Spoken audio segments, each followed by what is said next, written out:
কোকৰাঝাৰ আৰু ধুবুৰী জিলাৰ সীমান্তৱৰ্তী অঞ্চলত ইটা ভাটাৰ বিৰুদ্ধে ৰাইজৰ উত্তাল প্ৰতিবাদ। নিৰ্মাণৰত ইটা ভাটা এসপ্তাহৰ ভিতৰতে বন্ধ কৰাৰ দাবী প্ৰতিবাদী ৰাইজৰ অভিযোগ কৃষিভূমিৰ মাজত ইটা ভাটা স্থাপন কৰি প্ৰদূষিত কৰিব বিচাৰিছে অঞ্চলটো। ইটা ভাটা বন্ধ কৰাৰ দাবীৰে কোকৰাঝাৰ জিলা আয়ুক্ত ৰাজহ চক্ৰ বিষয়ালৈ স্মাৰক পত্ৰ প্ৰেৰণ প্ৰতিবাদী ৰাইজৰ।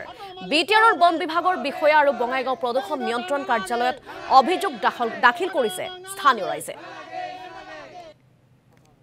আৰু এই সন্দৰ্ভত ৰিনয় বসুমতাৰীয়ে এক প্ৰতিবেদন আগবঢ়াব। হয়, মই এতিয়া উপস্থিত আছোঁ মালগাঁৱত। এই গাঁৱৰ বাসিন্দাসকলে এতিয়া প্ৰতিবাদ কৰি থকা আমি দেখিবলৈ পাইছোঁ। এইটো হ'ল য'ৰ আমাৰ বেক চাইডত আমি দেখিবলৈ পাইছোঁ।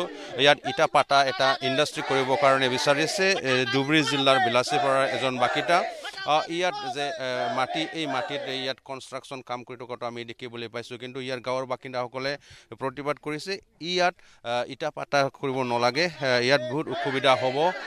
আৰু deputy commissioner Kokrajhar circle officer আৰু ফৰেষ্ট অথৰিটি ডিপাৰ্টমেণ্টকো জনোৱা হৈছে ইয়াত এই ইণ্ডাষ্ট্ৰিটো কৰিব নালাগে বা ইয়াত ধুবুৰী জিলাৰ পৰা আহি এই মাটি এতিয়া লৈছে আৰু ইয়াৰ পাতা ইটা যে ইয়াত বনাব এইটো নবনাই। ইয়াৰ কাৰণে ডেপুটি কমিশনাৰ হওক বা ফৰেষ্ট ডিপাৰ্টমেণ্টৰ হওক চাৰ্কেল অফিচত জনোৱা হৈছে। আমি দেখাবৰ কাৰণে চেষ্টা কৰিম। ইয়াত বনাই আছে, আমি জানিবৰ কাৰণে চেষ্টা কৰিম কি কয় এই বিষয়ে আমি জানিবৰ কাৰণে চেষ্টা কৰিম।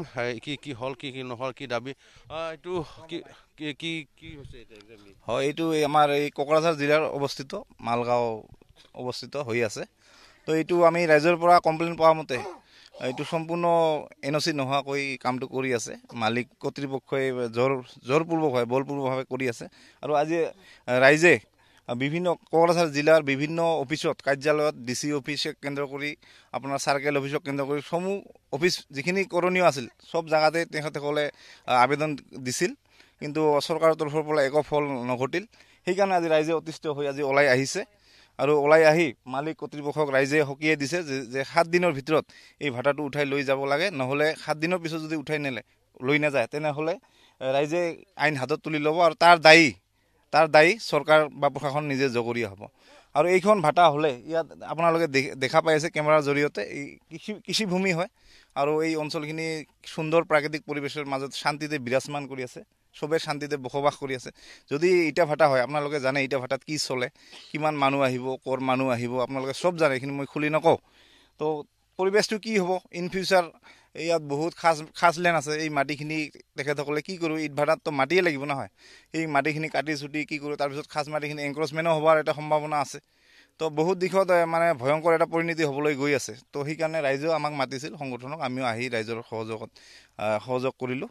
এইখিনি আমাৰ ক'বলগীয়া আৰু আকৌ জানিবৰ কাৰণে চেষ্টা কৰিম। ইয়াৰ ইটা ভাটা বনাই আছে, ক'ত পৰা আহিছে? এইটো কি ধুবুৰী জিলাৰ হয় নেকি? মানুহটো কোনে বনাই আছে? ধুবুৰী জিলাৰে হয়। ধুবুৰী জিলাৰ মই জানামতে ধুবুৰী জিলাৰ বাবু পাল বুলি মালিকৰ নাম গম পাইছোঁ।